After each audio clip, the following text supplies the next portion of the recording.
Assalamualaikum warahmatullahi wabarakatuh. Alhamdulillahirabbil alamin. Qala Allah Ta'ala fi kitabihil karim. A'udzubillahi minasyaitonir rajim. Bismillahirrahmanirrahim. Laqad khalaqnal insana fi ahsani taqwim, tsumma radadnahu asfala safilin. Ilal ladzina amanu wa 'amilus sholihat. Wassalatu wassalamu ala nabiyina Muhammadin wa ala alihi wa ashabihi wa ummatihi ajmain. Alhamdulillah, sahabat sekalian, kita berjumpa lagi dalam program Jejak Langkah episode yang ke-33. Hari ini kita kembali akan belajar hikmah dari para ilmuwan-ilmuwan tokoh-tokoh di zaman abad pertengahan untuk memberikan inspirasi kepada kita semua, kepada umat Islam ini. Mudah-mudahan ke depan umat Islam ini menjadi umat yang teladan kembali dikarenakan mengalami kemajuan peradaban yang menjadi kiblat bangsa-bangsa di dunia. Hari ini kita akan mengambil lagi salah satu tokoh dari para ilmuwan di abad pertengahan itu yang namanya tercatat sebagai tinta emas atau dalam tinta emas dalam khasanah keilmuan barat. Sayangnya di kalangan umat Islam kurang begitu dikenal ya. Padahal dia adalah tokoh yang hebat yang menjadi salah satu peletak dasar peradaban modern di mana karyanya banyak sekali digunakan pada era modern ini. Seperti yang sudah kita bahas, seperti Ibnu Sina dalam bidang kedokteran, kemudian Khwarizmi dalam bidang matematika dan algoritma yang meletakkan dasar teknologi digital. Maka kali ini kita akan berkenalan dengan seorang ilmuwan bernama Abbas bin Firnas yang meletakkan dasar ilmu mekanika atau teknologi mekanik, diantaranya adalah pesawat terbang. Siapakah Abbas bin Firnas itu? Yang lebih ringkas, lebih singkat dikenal sebagai Ibnu Firnas. Beliau adalah seorang ilmuwan polimath. Ya, polimath itu sebutan untuk ilmuwan-ilmuwan yang menguasai banyak bidang keilmuan. Di zaman itu, ya, di abad-abad pertengahan itu, seorang ilmuwan dikenal juga sebagai seorang filsuf, di mana filsuf itu bukan hanya belajar filsafat, tetapi filsuf itu juga menggambarkan dia menguasai sains dan teknologi. Ya, matematika, kimia, fisika, astronomi, dan segala macam. Mereka disebut sebagai polimath. Nah, Ibnu Abbas ini adalah salah seorang polimath. Seperti juga Ibnu Sina, seperti juga Ibnu Rus, atau Al-Khwarizmi, dan sebagainya yang waktu itu sedemikian banyaknya di zaman keemasan Islam. Di mana waktu itu Islam memiliki dua pusat peradaban. Satunya ada di Baghdad, yaitu dinasti atau pemerintahan dari dinasti Abbasiyah, dan yang lainnya ada di barat, yaitu di Spanyol, dari dinasti Umayyah yang kemudian membangun sebuah pemerintahan, ya, kekuasaan kesultanan yang dikenal sebagai Andalusia. Sekarang kita kenal sebagai Spanyol.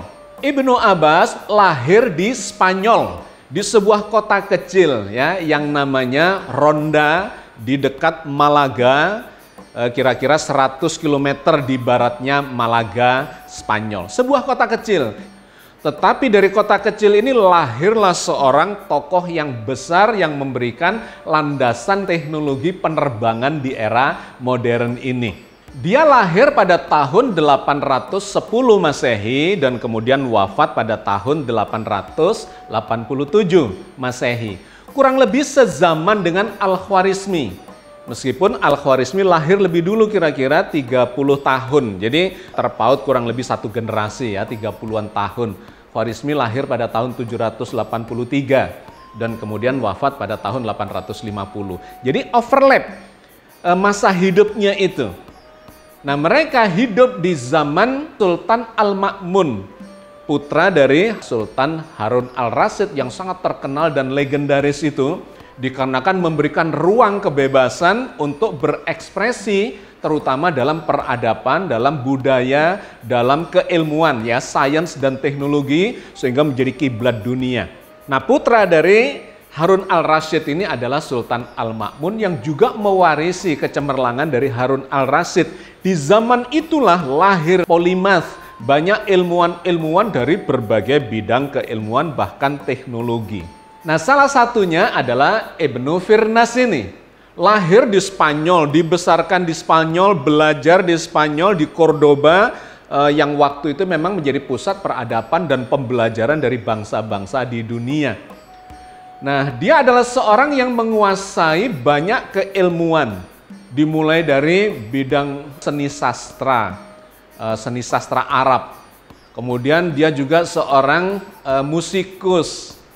Tapi dia juga seorang ilmuwan di bidang matematika, di bidang astronomi, disebut juga sebagai seorang fisikawan dan kimiawan. Dan yang menjadi spesialisasinya, dia adalah seorang ahli mekanik. Jadi mengarah kepada teknologi. Perbedaan sains dengan teknologi adalah sains itu lebih pada tataran teori-teori. Ya, di atas kertas, perhitungannya dan sebagainya. Sangat dibutuhkan untuk mendasari, membangun sebuah karya atau sebuah produk teknologi.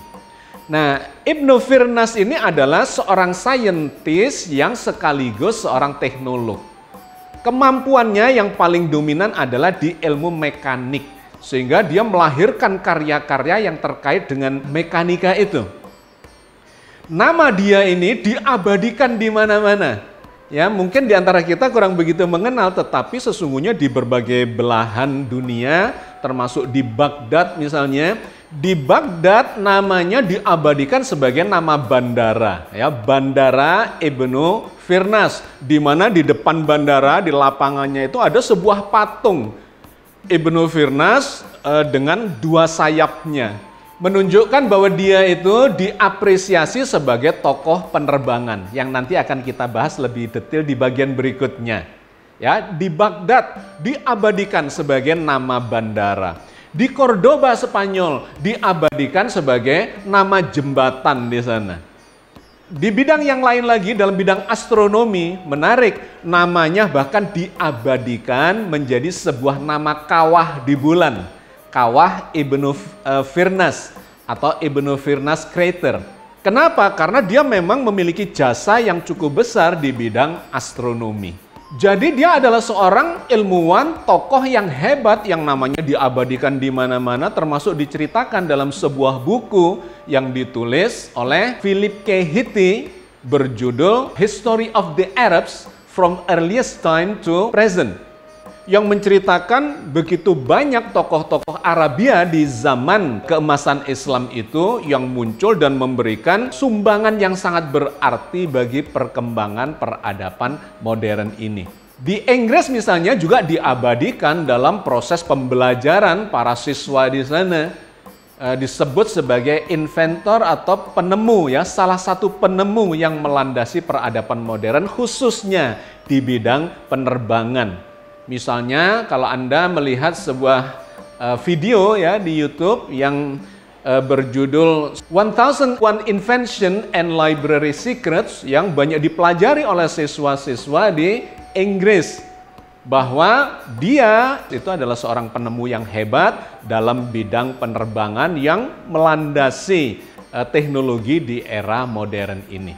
Sejarah mencatat karya-karya dari Ibnu Firnas ini, beberapa di antaranya fenomenal karena memberikan landasan pada perkembangan sains dan teknologi di era-era atau di generasi berikutnya. Ada 3 yang fenomenal, yang tercatat dengan tinta emas dalam sejarah peradaban manusia. Yang pertama adalah yang disebut sebagai al-miqat, yaitu jam air. Jadi penemuan tentang mesin pewaktu yang disebut atau kita kenal sebagai jam, itu dimulai pada abad-abad itu. Di antaranya yang fenomenal adalah yang ditemukan oleh Ibnu Firnas ini. Dia membuat sebuah jam berdasarkan pada gaya atau gerakan dari air. Awalnya itu seperti jam pasir ya. Mungkin Anda pernah melihat, familiar, ada sebuah tabung kaca yang berisi pasir, yang kemudian pasirnya turun terus, kecepatannya bisa diatur, dan kemudian itu bisa menunjukkan waktu-waktu tertentu ya, disebut sebagai jam pasir. Waktu itu Ibnu Firnas membuat jam air. Semacam jam pasir tapi berisi air, dan tetesan air itu dibuat sedemikian rupa sehingga air itu akan mengalami penurunan level-level yang menunjukkan pada waktu tertentu mulai dari pagi hari sampai petang hari. Di antaranya kemudian bisa digunakan untuk menentukan waktu ibadah sholat misalnya. Nah ini pada step berikutnya dikembangkan lagi menggunakan roda gigi. Tetap menggunakan mekanisme dari gaya gerak air itu, tetapi menggerakkan roda-roda gigi yang menunjukkan pewaktu. Jadi itu meletakkan dasar bagi ditemukannya atau dikembangkannya mesin-mesin pewaktu yang sekarang sudah sangat maju karena mengarah kepada digital. Itu adalah salah satu karya dia ya, yang pertama yang selama berabad-abad digunakan itu jam air itu sampai beberapa abad kemudian dengan mesin yang semakin disempurnakan dan semakin canggih. Yang kedua adalah apa yang disebut sebagai maket kubah langit. Di mana Ibnu Firnas ini membuat sebuah mockup ya, membuat maket. Maket itu adalah bentukan 3 dimensi, di mana di kubah langit itu dia meletakkan benda-benda langit dengan nama-namanya. Jadi semacam tabel benda langit yang kemudian menjadi dasar dari perkembangan atau pengembangan peta langit di generasi-generasi berikutnya. Itu dianggap sebagai sebuah karya yang sangat fenomenal pada waktu itu. Dan kemudian beliau itu dihargai, diapresiasi, namanya dipakai sebagai nama kawah di bulan. Jadi itu menunjukkan penghargaan bahwa apa yang dilakukan beliau sesungguhnya adalah sesuatu yang sangat fenomenal di zamannya.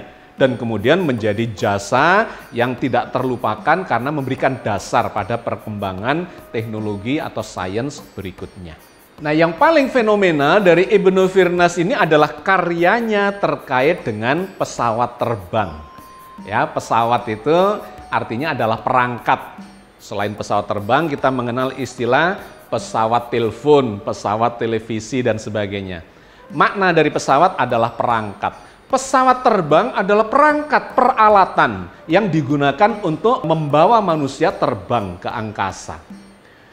Nah, idenya, gagasannya sangat cemerlang. Apa yang diberikan atau diungkapkan, dilakukan oleh Ibnu Firnas itu. Sebetulnya sebelum zamannya Ibnu Firnas, orang sudah berpikir pingin terbang di angkasa seperti burung misalnya. Tetapi apa yang dilakukan oleh mereka sebelum zamannya Ibnu Firnas itu tidak berdasar pada kajian-kajian yang saintifik. Hitungan-hitungannya masih tidak tergolong saintifik ya. Misalnya ingin meniru terbang dan kemudian menggunakan bulu-bulu atau kain tertentu tanpa perhitungan yang bisa dipertanggungjawabkan. Sehingga pada dasarnya mereka itu mengalami kegagalan dikarenakan perhitungan yang tidak saintifik itu.